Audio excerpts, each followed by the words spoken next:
Selling his amazing untold story autobiography. It is available at InfoWarsStore.com or by calling toll-free 888-253-3139. And you need to give this to young people, you know. You need to give this to police officers, you know. You need to give this to preachers, you know. It is so immoral and hypocritical. If the preacher gets up in the pulpit and gives an anti-drug sermon, which I think they should, I mean, drugs, whether they're prescription or illicit, are just super destructive. Everybody knows that. I mean, sure, some opiate pills are fine if your leg's broken, you had surgery, but it just wrecks people's lives. They are making this stuff illegal so they can make money in the black market, no pun intended, and then still put you in prison. This is a social engineering plan. Also, it's part of the social engineering with the GMO and the additives in the food and water. They don't want you getting all natural, healthy things. They don't want you knowing that they've taken the good halogen iodine out of the salt and food and bread and put the bad halogens of bromide, bromide, and fluoride in that just fry your glands. They don't want you to know about Survival Shield X2, Nascent Iodine. We're the only company that has the deep earth crystal source. All the rest is a seaweed source, which is still great. Sea salt's great if it's all you can get, or the seaweed-based stuff. That's what I first got on and changed my life, helped me lose a bunch of weight and get healthier. But, man, when I got on the crystal source, X2, Group had been trying to get a source of this for years, Dr. Group, and then finally, a couple years ago, had it, and took him years to get it together. And, I mean, you got to jump through DEA hoops, you name it, to get iodine, because it's a very powerful substance. The type we use is the crystal source. It turns into purple gas. If you put it on a hot plate, we have video of it. I mean, it's that pure. 200 million year old. Unbelievable what it does in your body. Just get ready for all the oil to come out all the time. Just what it's done for me and my family has been sensational. InfoWarsLife.com or 888-253-3139. I got some good news and some bad news. It is going to sell out by the end of the week. The good news is it may only take 3 weeks to get more in. So if you want Survival Shield X2 discounted 10%, we're just keeping that discount until it sells out. When you get it with the lung cleanse, it's part of the Biodefense Pack, 10% off.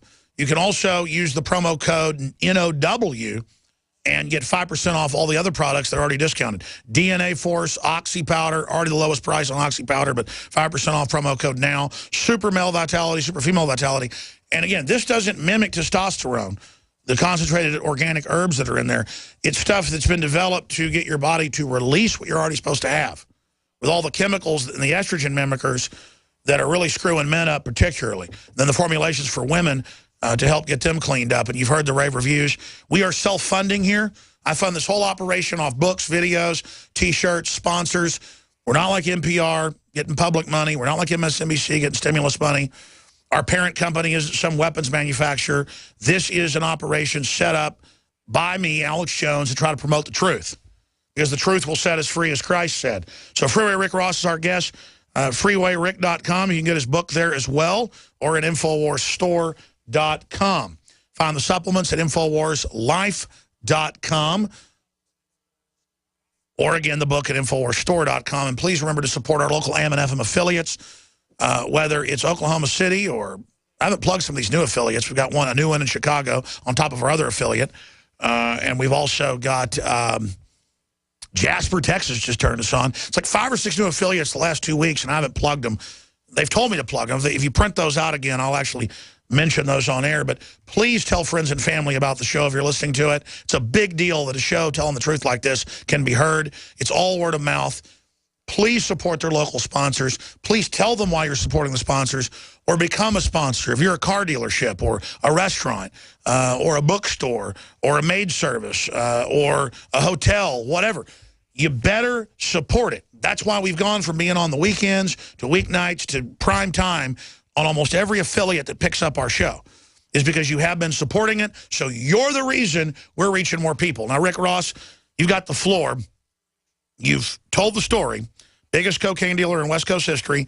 When it came out in your trial, that the prosecution knew, the government knew, the DEA knew, the CIA knew, that you were one of their main distributors, but you didn't even know. I want to get into that relationship and more. But you'd gotten to the point in a few years to where, tell the story. Did you ever use? Why were you so successful?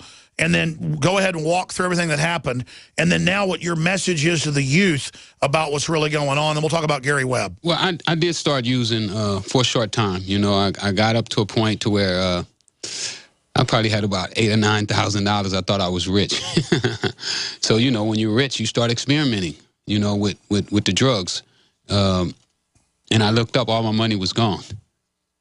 So I immediately quit using. I went back and regrouped. I learned that from tennis. When you're doing something wrong, you go back and you figure out what you're doing wrong. So I figured out that I couldn't use anymore. If I wanted to be rich, I had to stop using. So I stopped using, and I went on to get rich. Well, I made a lot of money. Like I said, I made $3 million a day sometimes. And then it got to the point to where I started seeing the effects that cocaine was having inside of my community. And it wasn't the effects that I initially thought that it was going to have. I started seeing people pushing baskets. I started seeing women walking the streets and women doing anything to get high. And I started to rethink my position. That was around 88, 89. At that time, I threw my hands up. I said, you know what? I'm through with the cocaine business. I got enough money. I got more money now than I ever thought that I would have in my life. I got businesses. So I walked away. Well, what happened is the government came back and indicted me for the things that I'd already done. Went to prison. Did 5 years in prison. I got out. Immediately after I got out, they had Danilo Blandon started to call me. And his goal was to get me back inside of drugs, but I didn't want to go back. I was trying to go straight. He hounded me for like 6 months to introduce him to one of my friends. Once I made the introduction, my friend handed him a bag of money, and the cops swooped in, arrested all of us, and they got me for brokering the deal, for making the introduction, saying that I knew that they were going to be doing a drug deal, and for that reason that I aided and abetted the crime. Doing that crime, they gave me a life sentence. While I was sitting in jail doing this life sentence, fighting my case, I was approached by a reporter, Gary Webb. Well, Gary came down and he saw me. He started talking about that I was in something bigger than, what I thought I was. But, also, too, Alex, that there were some cops on my case. They called themselves the Freeway Task Force. And those cops were robbing and stealing and they let the dog bite me while I was handcuffed. They got indicted as well.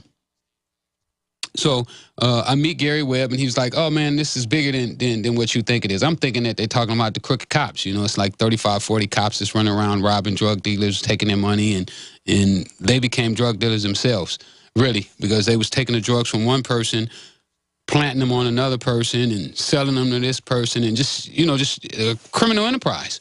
I mean, the whole war on drugs is just like one big hoax of one person benefiting this one, another one benefiting that way. But at the end of the day, guys like myself get caught in the middle, and I believe that we're the ones who's paying the biggest price. Not necessarily myself, because when I was in prison, I couldn't cry about my time. If they'd have gave me the life sentence, I'd have had to do the rest of my life in prison. I could have accepted that because I knew that what I was doing. I knew I was selling drugs, and I knew that I shouldn't have been selling drugs after a period of time. That's the key to integrity and sanity, I've learned, is admitting when you've been wrong, admitting and owning up to it. But then there's the giant hypocrisy. They're the ones bringing the drugs in, and they're the ones putting you in jail. That's 1,000 times worse, and they never own up to any of it. In fact, they sit up there like they're God, and they're clean, and they're good. That makes me want to throw up. Well, that's what really, really, started to affect me, when I was in prison. And I'm like, once everything came out and I interviewed with the CIA, the CIA came down to my jail cell. Yeah, well, let's talk about that. But let's also go back to your trial when you learned about all this with Gary Webb. Tell that story, because Webb talked about how he got threatened out in the hall, threatened to kill him and stuff. They didn't just threaten to kill his kids. I mean, the feds themselves that were there, not just the CIA, they were basically all in on it. It's the DA, I mean, they sandbagged us doing trial. We're going to trial. So we have there's a period in court where you get to interview the informant, because we never talk to the informant. We don't know what the informant's going to say. You don't have no clue about what the person who's going to testify against you is going to say. So the court has a thing where they call a pre-trial hearing, where the informant is supposed to come to like a little room. I couldn't be there, but my lawyer was supposed to be there, and Gary was supposed to be there. Well, anyway, Blandon comes to this hearing, and when they get in the room and my lawyer wants to ask him some questions, and the guy said, everything that I got to say, I'm going to say during trial. So we don't know what this guy is going to say. So we start. You were unable to ever do a deposition? No deposition with this guy. So when we get to trial, my lawyer don't have a clue what's going on. All the information that Gary has, we don't have this information. And Gary's not giving it to us. He didn't give us this information at first because Gary knew I had the relationship with LA Times. So I felt that Gary was worried about me leaking his information to Jesse Katz at LA Times because, you know, me and Jesse Katz still had a relationship where we talk once in a while. So Gary didn't give it to us. We start trial, and in the middle of trial, my lawyer keeps running back and forth to Gary. Gary's in the audience. So he's at the trial table with me, and he gets up from the trial table, and he goes and he talks to Blandon, and then he goes back and he asks Gary, because Gary's feeding him like little bits and pieces. And that was smart. That way the LA Times, now admitted run by the CIA, the editor CIA, trying to cover all this up, you didn't